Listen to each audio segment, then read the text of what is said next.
Welcome to my YouTube channel study platform.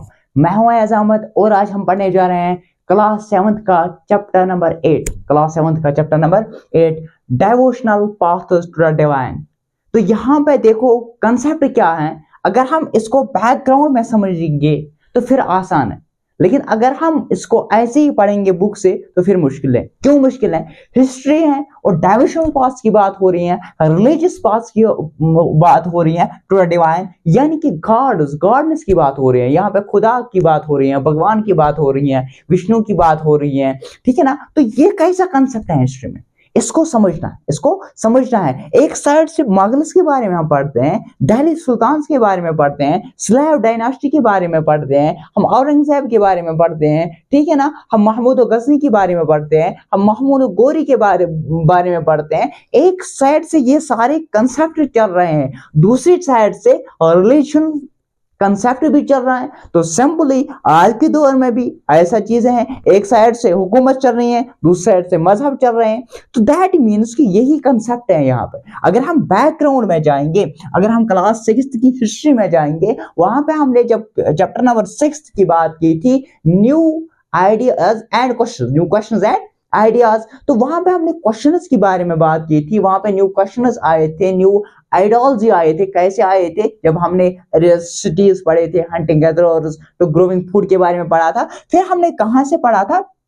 फिर हमने वहां पर देखा था कि वहां पर एक आइडियोलॉजी क्रिएट हुई थी लोगों को। अब सिटीज बनने शुरू हो गए थे। अगर हड़प्पा सिविलाइजेशन, लोथल सिटी तो बन गई थी, लेकिन अब न्यू आइडियाज एज कंसेप्ट पैदा होने लगे थे। अब न्यू आइडियाज और कंसेप्ट जब पैदा होने लगे थे, वहां पे हमारे पास क्या आए थे? वहां पे हमारे पास दो चीजें आई थी। हमारे पास एक आ गया था वैदिक, ठीक है ना, ऋग्वेदा, समवेदा, अथर्ववेदा, यजुर्वेदा, वैदिक कल्चर्स आए थे। दूसरे साइड से उसके अगेंस्ट, उसके अपोजिशन में हमारे पास आ गया था जैनिज्म, बुद्धिज्म। कैसे हमारे पास वैदिक कल्चर जब आया था, वैदिक कल्चर में जो पुराने की बात हो रही थी, तो वहां पे ब्राह्मणस, ठीक है ना, क्षत्रियास, विशुस एंड शूद्रास के बारे में बताया गया था। फिर वहां पे क्या आया था? बुद्धिज्म और जैनिज्म का कंसेप्ट आया था। यानी कि बुद्ध और जैनिज्म, हम कैसे सल्वेशन को कैसे पा सकते हैं, हमें अपने घर को छोड़ना है,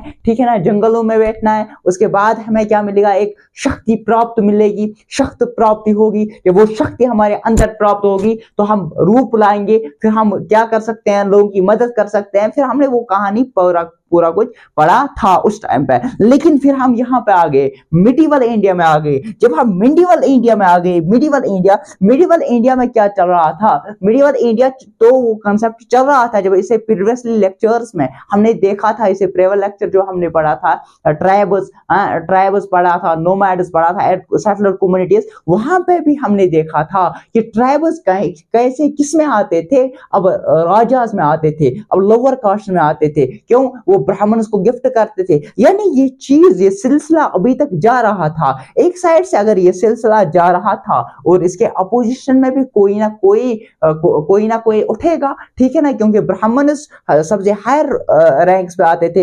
इवन के रूलर्स को भी उनका ब्राह्मण्स का मानना पड़ता था। लेकिन इसको अपोजिशन में कुछ चीजें आ गई, ना कि ब्राह्मण सी। इवन कि अगर हम ब्राह्मण्स की बात करेंगे, और इसके अलावा मैंने आपको बताया था, अगर हम नॉर्दर्न फॉल्ट लाइन की बात करेंगे, वहां पे हमारे पास क्या आए थे? मुस्लिम्स आए थे। यानी इस्लाम का जो ओरिजिन हुआ था, मुल्ला और मौलवी क्या हुए थे?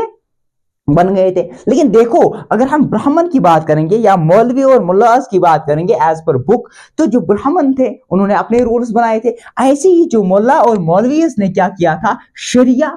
शरीयत क्या किया था? बनाया था। शरीयत थोरीज बनाए थे, एक कानून बनाए थे, एक लॉ बनाए थे, ठीक है ना। इन लॉ के अंडर जो मुस्लिम होता था उसको इस लॉ के अंडर होना था। अगर ये लॉ से बाहर हो जाएगा तो एज पर दैट ये इस्लाम से बाहर हो जाएगा। ऐसे ही ब्राह्मण्स को, यानी कि जैसे ब्राह्मण्स को क्या कंसेप्ट होता था कि ब्राह्मण्स को अगर किसी शख्स को भगवान से मिलना है, तो उनको ब्राह्मण्स को क्या करना है, खुश रखना है, ब्राह्मण्स को गिफ्ट कर देने हैं, ब्राह्मण्स टेम्पल बनाएंगे, ठीक है ना, तो उनकी सेवा करनी है। तो ऐसे ही मुल्ला और मौलवीज का क्या कंसेप्ट हुआ करता था, इनके पीछे जाना है, ठीक है ना, उनसे मिलना है, शरीयत मानना है। इन सब चीजों के कंसेप्ट को अपोजिशन भी तो मिलेगा। अपोजिशन क्या मिल गया, यहाँ पे भक्ति आ गई। भक्ति, भक्ति यानी कि भक्त या ब्राह्मण के अपोजिशन में भक्त की कंसेप्ट आ गया, भक्त का कंसेप्ट आ गया। ऐसे ही मुल्ला और मौलवियस के कंसेप्ट में, मुल्ला और मौलवियस के यहाँ पे जो अपोजिशन में क्या आ गया, सूफीज्म आ गया। अब मसला क्या है, क्या सूफीज्म कुछ अलग चीजें बता रही है क्या, जो इस्लाम से, जो इस्लाम का कंसेप्ट नहीं है? नहीं, ऐसी बात नहीं है। या क्या भक्ति जो लोग थे, भक्त जो थे, क्या वो कुछ अलग बोल रहे थे? अलग नहीं बोल रहे थे, लेकिन उनका कंसेप्ट थोड़ा मतलब दूसरे प्रकार का था, दूसरे तरीके का था। वो हम अभी सोचेंगे, वो बाउंड नहीं करते थे। जैसे मुल्ला और मौलवी बाउंड करते थे, उनको शरीयत माननी है, अडॉप्ट करनी है, लेकिन सूफीज्म इस प्रकार का नहीं था, उसको एक बाउंड की तरीके से नहीं लेते थे। जैसे भक्त जो थे, ब्राह्मण जो थे, उनको जो ब्राह्मण लोग थे उनको खुश करने थे, लेकिन जो भक्ति का कंसेप्ट, न्यू कंसेप्ट आया, वो इन चीजों को नहीं ये करते थे, इन चीजों को नहीं मानते। अभी हम वो भी पढ़ेंगे कि सूफीज्म कैसे आ गया, ये सूफीज कौन से लोग थे, और भक्ति जो थे ये कौन से लोग थे, और कौन को थे। The idea of supreme God, तो वहां पे असली ये आइडिया है।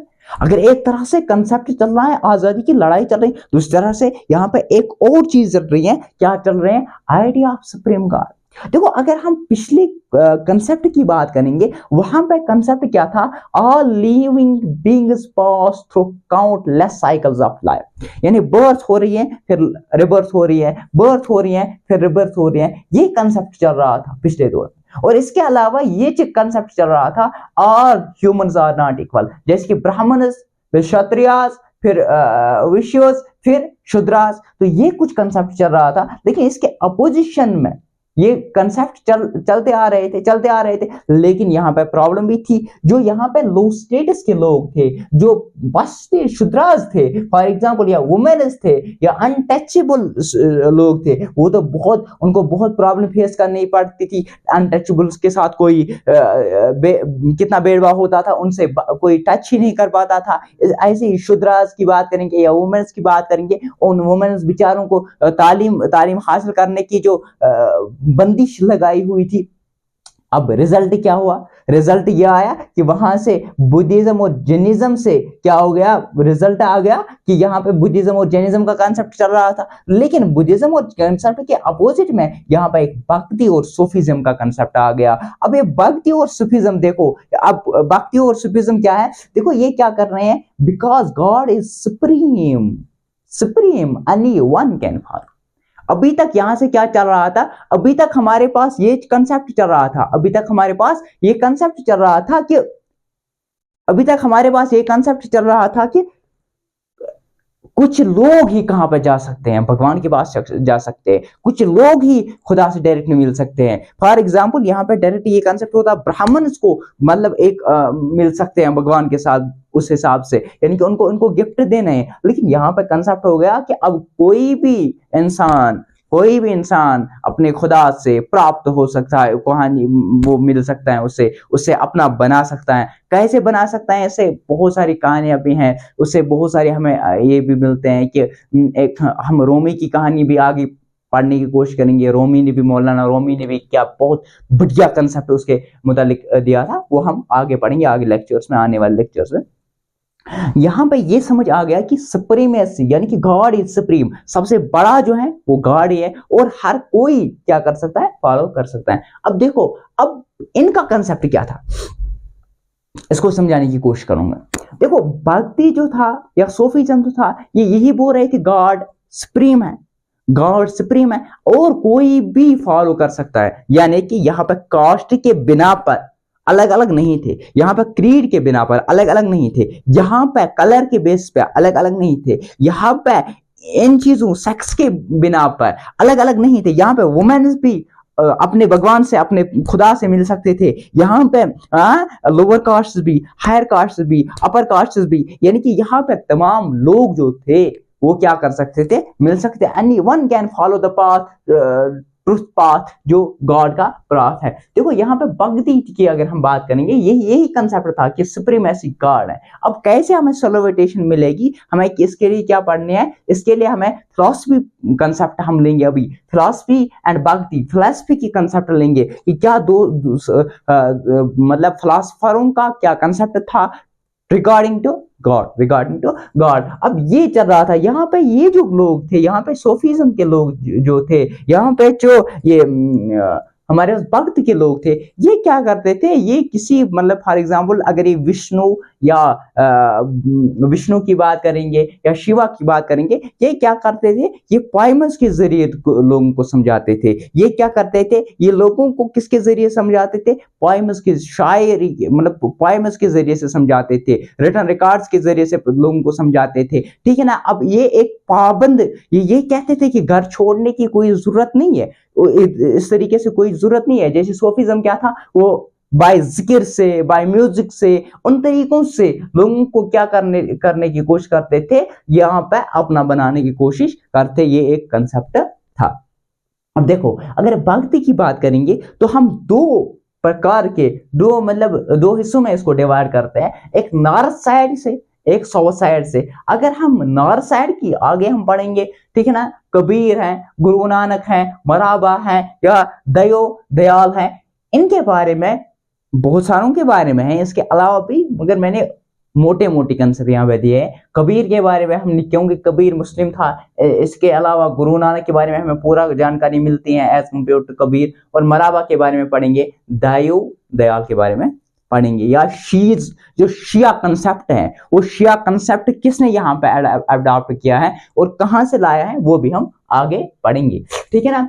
अब है साउथ की साइड से हम नयानर या अलवार्स या नयानर्स, और इसके अलावा चोलास पांड्यास का थोड़ा सा कंसेप्ट, वो हम यहीं पे खत्म करेंगे, पढ़ेंगे, ठीक है ना। तो ये दो चीजों में डिवाइड किया है। अब इनमें भी 3 फेजेस हैं, जैसे 7 to 19th सेंचुरी, फिर है जैसे मैंने यहाँ पे लिखा है 7 to 19th सेंचुरी, 11 और 12th सेंचुरी, इसके अलावा 13th to 17th सेंचुरी। ये 3 फेजेस इसमें फिर डिवाइड हम कर सकते हैं, किसको, साउथ इंडिया को 3 फेज में। अब देखो यहाँ पे न्यू कंसेप्ट ऑफ भक्ति आ गया, न्यू काइंड ऑफ भक्ति। अब न्यू काइंड ऑफ भक्ति क्या, नयानर कौन थे, जो अपने गॉड को किसको मानते थे, शिवा को अपना गॉड मानते थे, यानी शिवा से मोहब्बत करते थे, यानी शिवा की बातें करते थे। इनका ये कंसेप्ट था कि हर एक इंसान को क्या करना चाहिए, शिवा याद रखना चाहिए, यानी कि उससे अपना जो पूरा जो कंसंट्रेट होना चाहिए इंसान को, ठीक है ना। ऐसे ही जो अलवीरस थे, उनका कंसेप्ट विष्णु को अपना गॉड मानते थे, विष्णु की बात करते थे। ऐसी अगर हम बात करें कि पहले फेज की 7th to 9th सेंचुरी, यहाँ पे क्या आ गया, अलवीरस, और अगर हम इसकी अलवीरस और नयानर्स की बात करेंगे, यहाँ पे 7th to 9th सेंचुरी में यहाँ पे हर एक लोग आ गए, यहाँ पे हर एक कास्ट के लोग आ गए। हर एक कास्ट के लोग क्या हुए, यानी कि यहाँ पे वुमेन्स भी आ गए, यहाँ पे मेंस भी आ गए, यहाँ पे अनटचेबल क्लास भी आ गए, यहाँ पुलियार एंड पनार, जो पनार और पलियास, ये 2 एग्जाम्पल हैं किसके, अनटचेबिलिटी के, यानी कि यहाँ ये भी आ गए, यहाँ पे अनटचेबल लोग भी आ गए। ये क्या करते थे, ये क्या कहते थे, अब इनका क्या मसला था, ये क्या बोल रहे थे नयार्स या अलवयार्स, ये बोल रहे थे अगर आपको सेलिब्रेशन हासिल करनी है, अगर आपको वो ताकत हासिल करनी है, अगर अपने भगवान से, अपने शिवा से, अपने विष्णु से मिलना है, तो हमें क्या करना है, हमें लव होना चाहिए, मोहब्बत होना चाहिए। किसका मोहब्बत होना चाहिए, शिवा का मोहब्बत होना चाहिए। या इनका कंसेप्ट था नयानर का। अब ये क्या बोलते थे, और ये अलवियर्स का कंसेप्ट ये था कि हमें मोहब्बत रखनी है, किनसे, विष्णु से मोहब्बत होनी चाहिए, विष्णु से मोहब्बत होनी चाहिए। अब ये लोग क्या कर रहे थे उस टाइम में, इस टाइम में क्या कर रहे थे, ये जा रहे थे went from place to place, read poem, जो मैंने इससे पहले बताया था, in praise of deities with music, यानी कि ये क्या कर रहे थे, अपने इस शिवा के, अपने इस विष्णु के बारे में पढ़ रहे थे, पोएम्स गा रहे थे, म्यूजिक गा रहे थे, म्यूजिक बजा रहे थे, एक जगह से दूसरी जगह म्यूजिक बजाते बजाते जा रहे थे। उन म्यूजिक्स में क्या होता था, इन विष्णु, इस शिवा का, जो ये शिवा या विष्णु, इनके बारे में बयान किया जा रहा था, उनके गीत गा रहे थे, उनसे मोहब्बत का इजहार किया जा रहा था, हमें उनसे मोहब्बत है। तो इस तरीके से ये जा रहे थे, एक जगह पर दूसरी जगह जा रहे थे, गाते हुए जा रहे थे, पोएम्स बताते हुए जा रहे थे, ताकि लोग इन्फ्लुएंस हो जाए, लोग इसमें शामिल हो जाए, नए आर्स में, अलवियार्स में। उसके अलावा अगर हम बात करेंगे दूसरी फेज की और 11 और 12th सेंचुरी की बात करेंगे, तो यहाँ पे क्या हो गया, यहाँ पे टेम्पल लिंकेज हो गए। अब इन्होंने टेम्पल्स को क्रिएट करने की कोशिश की। अब टेम्पल्स को क्रिएट किया, जब टेम्पल्स क्रिएट करते थे तो कहां पे करते थे और किन्होंने किया, चूलास एंड पांड्यास, इन्होंने क्या किया, टेम्पल्स क्रिएट किए, इन्होंने टेम्पल्स क्रिएट किए। अब ये टेम्पल्स उन्होंने वहां पे बनाए,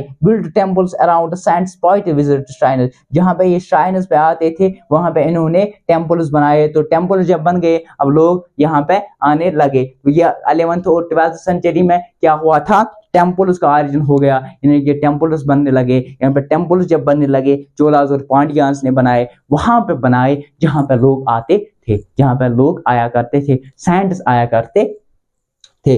अब देखो नयानर्स एंड अलवियर्स के मुतालिक हमें पढ़ना है। यहाँ पे कितने नयानर्स से 63 नयानर्स, ये याद रखना है, डिफरेंट कास्ट से, अनटचेबल से थे जो हमने अभी देखे, 63 नयानर्स थे। और वैष्णो नयानर्स कौन से हैं, अपर हैं, संबंदर हैं, ठीक है, सुदारर हैं, और मैका सागर है, मैका सागर, सुंदरर और संबंदर और अपर, ये थे बेस्ट नोन नयानर्स, ठीक है ना। इसके अलावा जो सॉन्ग्स कंपलेशन करते थे, दैट वाज तिवाराम एंड तुवाकाकम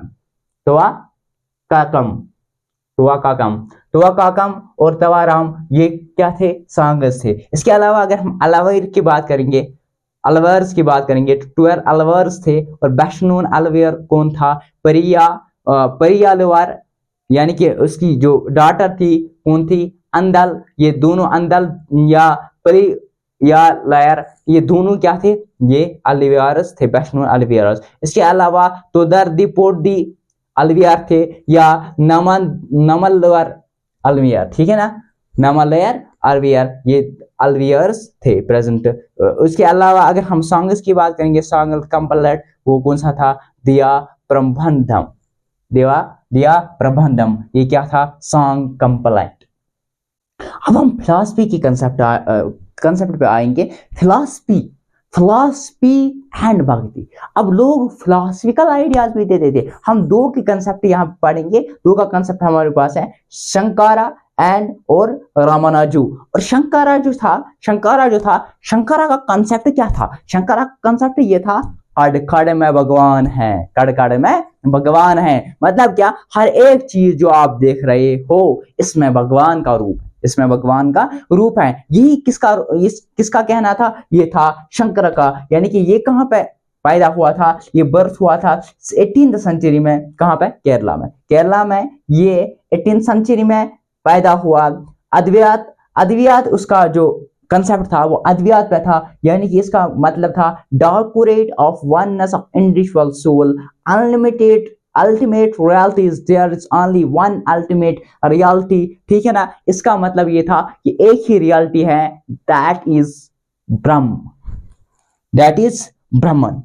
ब्रह्मा जो है, ये पूरा जो ब्रह्मा है, ये एक रियलिटी है। अद्वैत मतलब अद्वैत मतलब कि अद्वैत एक ही क्या है, रियलिटी है, एक ही कंसेप्ट रियलिटी है। हर, यानी कि कड़ में भगवान है, हर एक चीज में भगवान का रूप तुम्हें नजर आएगा। और हर एक चीज जो है वो माया है, ये जो तुम्हें दिख रहा है ये माया है, ये हकीकत में नहीं है, ये हकीकत में नहीं है, ये इल्यूजन है, ये इल्यूजन है। ये पूरा जो है, ये जो आमने जो आपके इर्द गिर्द है, ये पूरा इल्यूजन है। और असल में क्या है, असल में एक ही रियलिटी है, that is Brahma, that is Brahma. यानी कि इसका ये कंसेप्ट था, इसका शंकारा का। अब हम देखेंगे रामानुजा। रामानुजा जो था ये तमिल में पैदा हुआ, 17वीं सेंचुरी में पैदा हुआ, और ये इन्फ्लुएंस हुआ था अल्वीरस।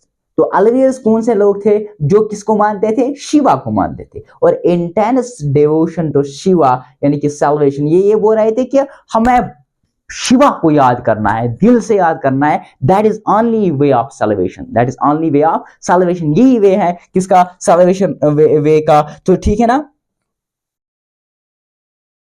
विशिष्टा अद्वा, विशिष्टा अद्विता यानी कि नॉट ड्यूअल। विशिष्टा अद्विता मतलब इसका ये कंसेप्ट था, we are part but distant God and dual. Vishishta Advaita यानी कि अद्वित, इसका ये कंसेप्ट था कि हम दो नहीं है, ड्यूअलिज्म नहीं है, यानी कि दो नहीं है लेकिन हम एक भी नहीं है। मतलब क्या एक भी नहीं है, हम दो नहीं है, दो नहीं है मतलब कि देखो एक ही है, एक ही है लेकिन गॉड अलग है, हम इंडिविजुअल अलग हैं। यानी कि जैसे सी होता है ना, सी होते हैं, वहां पे वेव्स होते हैं। अब वेव्स जो है वो सी का पार्ट है, वेव्स जो है वो सी का पार्ट है, लेकिन सी अलग है, वेव्स अलग हैं। सी अलग है, वेव्स अलग है। ये इसका कंसेप्ट था कि हम तो, ये भी एक रियलिटी यही है कि हम डिवलिज्म में नहीं है, हमें इंटरनल डिवोशन टू विष्णु यानी कि विष्णु को सैल्वेशन अगर हमें पाना है, अगर हमें क्या करना है, ये सैल्वेशन का एक ही जरिया है, हम विष्णु को दिल से याद करेंगे। रामानुजो का ये कंसेप्ट था, रामानुजा और शंकारा का ये कंसेप्ट था कि कड़ कड़ में भगवान था, भगवान है, वो केरला का रहने वाला था। और आगे हम देखेंगे बहुत सारे, अभी हमें बहुत सारा पढ़ना है, तो वहां पे हम देखेंगे real concept of the god, यानी real concept in the sense कि बहुत सारे लोगों ने क्या माना। ठीक है ना, जैसे इस्लाम मानो अद्वितीय मानते हैं, और बहुत सारे हम पढ़ेंगे। ठीक है ना, नूरुद्दीन वली के बारे में हम पढ़ेंगे। ठीक है ना, और बहुत सारे जो है ना गुरु नानक के बारे में पढ़ेंगे, कबीर के बारे में पढ़ेंगे। तो अभी जो है ना कंसेप्ट बहुत बढ़िया आ रहे हैं, बहुत मस्त आ रहे हैं, बहुत मजा आ रहा होगा आपको। लेकिन अगर हम हिस्ट्री के लिहाज से देखेंगे तो थोड़ा सा एक अलग टाइप का ये चैप्टर है, क्योंकि हिस्ट्री नहीं है उसमें, कोई लड़ाई नहीं है उसमें, ठीक है ना, बैटल ऑफ तहरीन नहीं है उसमें, ठीक है ना। होप आपको ये समझ आ गया होगा। आज के इस लेक्चर में हमने बैकग्राउंड के बारे में पढ़ा। पहले हमें समझने के लिए कि ये चैप्टर कैसे हिस्ट्री से टच करता है, इसको समझना है। अगर हम डायरेक्ट पढ़ेंगे तो फिर समझ नहीं आएगा। आइडिया ऑफ सुप्रीम गॉड, अब ये सुप्रीम गॉड का आइडिया कैसे आ गया, ये जो भक्ति आ गया, ये जो सोफिज्म का कंसेप्ट है, ये सोफिज्म का कंसेप्ट कहाँ से आ गया, ये इसके बारे में हमने आज पढ़ा। फिर हमने फिलॉसफी के बारे में पढ़ा, फिलॉसफी ऑफ भक्ति के बारे में पढ़ा, और फिर फिलॉसफी शंकारा के बारे में पढ़ा, रामानुजन के बारे में पढ़ा। होप आपको ये लेक्चर पसंद आ गया होगा, आपको समझ आ गया होगा। अगर आपको ये लेक्चर पसंद हो, समझ आ गया, तो अपने फ्रेंड्स के साथ शेयर करो, और लाइक शेयर सब्सक्राइब करना ना भूलो।